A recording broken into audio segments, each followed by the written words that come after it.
Pour être régulièrement informé de la publication de nouvelles vidéos, abonnez-vous à notre chaîne YouTube Postervision. On parlera de bêta-thalassémie.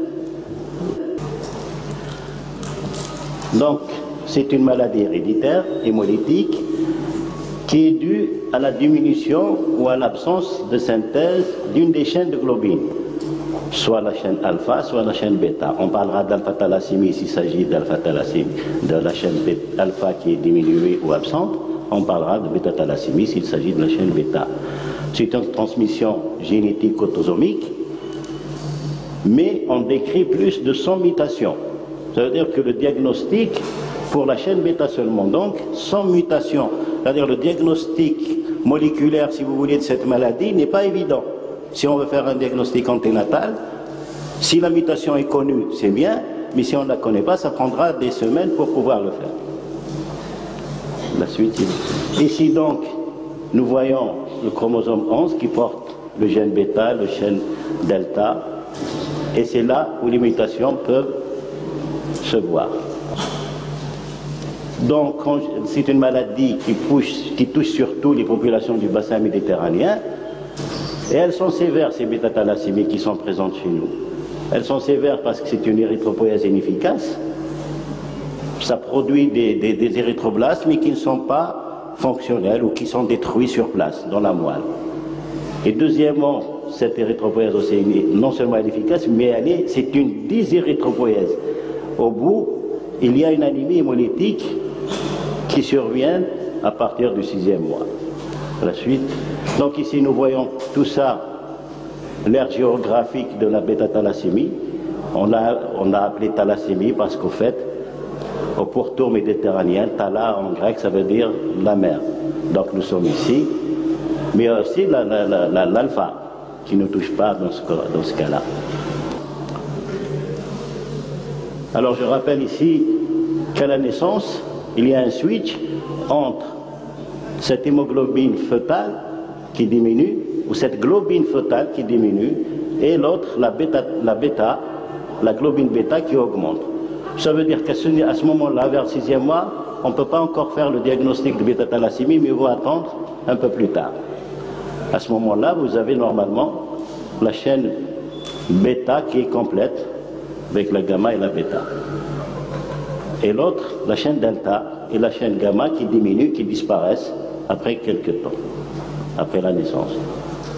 Là, au fait, on rappelle aussi que l'hématopoïèse et l'érythropoïèse commencent déjà dans le sac vitellin, et puis dans les 12 semaines de vie vers le foie, et ça disparaît, puis avant la naissance c'est la rate aussi, et la moelle commence. Mais à partir du 6e mois, c'est toute la moelle osseuse où se retrouve l'érythropoïèse et toute l'hématopoïèse. Et dans le cas de la maladie de la bêta-thalassémie, la rate et le foie reprennent un peu cette érythropoïèse. C'est pour cela on les voit en partie s'hypertrophier, en partie. Mais dans d'autres maladies aussi, ce foie et la rate reprennent cette érythropoïèse inefficace. Je rappelle donc la chaîne de globine, la chaîne d'hémoglobine, enfin l'hémoglobine normale, elle est constituée de 2 chaînes bêta et de 2 chaînes alpha. Et vous avez ici les 4 M qui fixent l'oxygène. Donc c'est cette hémoglobine alpha 2 bêta 2 qui est anormale, qui est la plus importante chez un sujet adulte, ou bien après la naissance, ça va jusqu'à 97% dans l'électrophorèse de l'hémoglobine, c'est alpha 2 bêta 2. Et s'il n'y a pas ce bêta, donc ça sera remplacé par une autre hémoglobine qui est anormale. Là c'est la transmission. On imagine donc un couple hétérozygote, bêta, et un autre gène anormal, négatif, et là aussi négatif. Donc ils ont 25% d'enfants qui sont normaux, 50% d'enfants qui sont hétérozygotes comme la mère ou comme le père, et la surprise au fait qui seront, bon, là c'est de ces mêmes schémas, mais en vérité ce n'est pas difficile. On dit qu'il y a 50% qui sont hétérozygotes, que forcément ça se passera comme ça. Il y a des parents, il y a des familles et qui ont 3 enfants malades et qui continuent, qui voudront bien faire une autre grossesse pour peut-être avoir un enfant normal. Donc là c'est la loi de la génétique et du hasard, on peut avoir 2-3 enfants malades, homozygotes.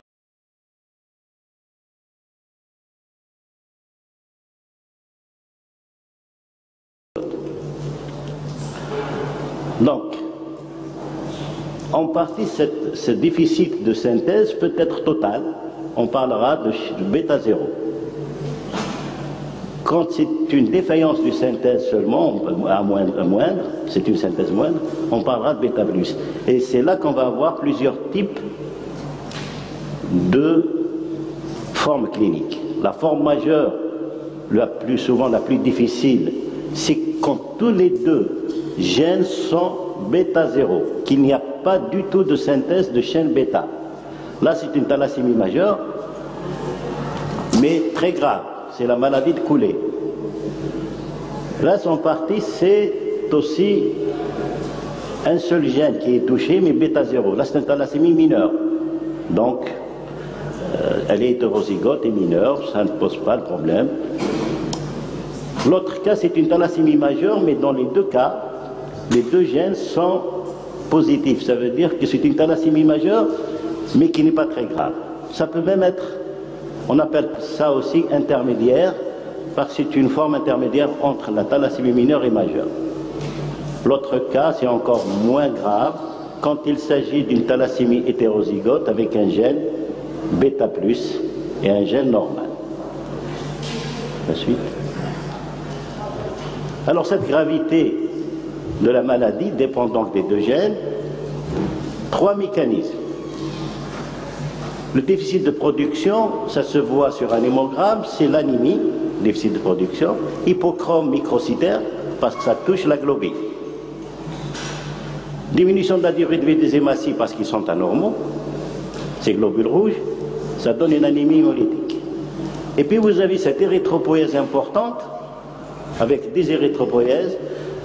L'érythropoïèse dans la thalassémie, elle est multipliée par 8 au niveau de la moelle. Ce qui fait au total donc une anémie très sévère, une expansion érythropoïèse de l'érythropoïèse, ce qui donne des anomalies, des malformations osseuses, et puis la surcharge en fer. La surcharge en fer, c'est juste, c'est tout le problème actuel de la surcharge en fer, quand bien même les malades sont bien transfusés, cette surcharge en fer, ce qui pose le problème à partir de 20 ans. Alors on va décrire la forme majeure de la thalassémie homozygote qu'on appelle maladie de Coulé.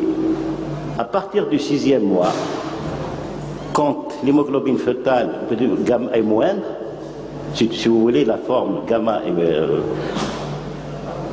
quand la forme gamma est diminuée, s'installe à ce moment-là la maladie. Mais ça peut se voir bien avant, à 3 mois, à 2 mois, ça dépend de l'importance de l'hémolyse. S'installe donc une pâleur, un sibictère, une splénomégalie d'abord, puis une hépatomégalie, progressivement. Et tout ça retentit sur le développement staturopondéral, avec un retard donc important. Ce qui est visible au fait, c'est à partir de 2 ans, 1 an, c'est cette dysmorphie faciale par hyperplasie des oplats de la face. Et ça donne cet aspect mongoloïde, avec déformation des mandibules, l'implantation dentaire qui est anormale, l'épaississement de la voûte crânienne, ce qui donne au niveau de l'imagerie d'aspect en poil de brosse, mais c'est cette déformation du crâne aussi. Et puis vous avez des conséquences sur l'os, avec un amincissement des corticales, l'élargissement des canaux médulaires, l'ostéoporose et l'ostéopénie qu'on découvre facilement à la radiographie. Donc ici un enfant avec cette splénomégalie importante qui dépasse l'ombilique, cette hépatomégalie, ce retard staturopondéral à 10 ans, à peine 1 mètre. Et vous voyez ici tout ce faciès mongoloïde avec ces apophyses qui sont proéminentes, ces implantations dentaires et ce crâne un peu en tour très développé. Sur le plan biologique, c'est une anémie hypochrome microcytaire, au fait qui n'est pas très régénérative, avec une hypersidérémie. Ce qui fait la différence avec l'anémie ferriprive, c'est le fer qui est constamment élevé dans la thalassémie Et le taux d'hémoglobine qui peut aller très bas, jusqu'à 4 grammes d'hémoglobine, jusqu'à 2 grammes, voire 2 grammes. Dans certains cas, 2 grammes d'hémoglobine. Et puis on confirme cette hypochromie, microcytose au niveau du frottis sanguin.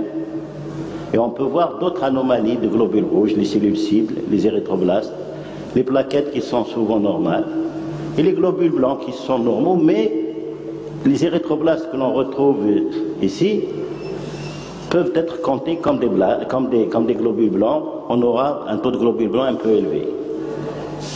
Mais le diagnostic est confirmé par l'électrophorèse d'hémoglobine avec cette anomalie, la F, qui est presque, dans la maladie de Goulet, qui dépasse 90% jusqu'à 100%. Et puis la bilirubine, puisque c'est une hémolyse qui est élevée. Une cardiomégalie, parce que c'est un cœur anémique. Cet enfant, tout le temps, il est anémique, donc il a un cardiomégalie. Et puis l'aspect au niveau du crâne, ce poil de brosse. Et si vous avez donc la diploée du crâne qui est élargie avec cet aspect de poil de brosse. Donc c'est un diagnostic d'une hyperhémolyse évolueuse. Sur le plan biologique, tout à l'heure je vous disais, on peut trouver des globules blancs qui sont élevés. À 15 000 ici, vous avez une hyperleucocytose. Mais c'est fait en partie de myélocytes, de métamyélocytes et d'érythroblastes.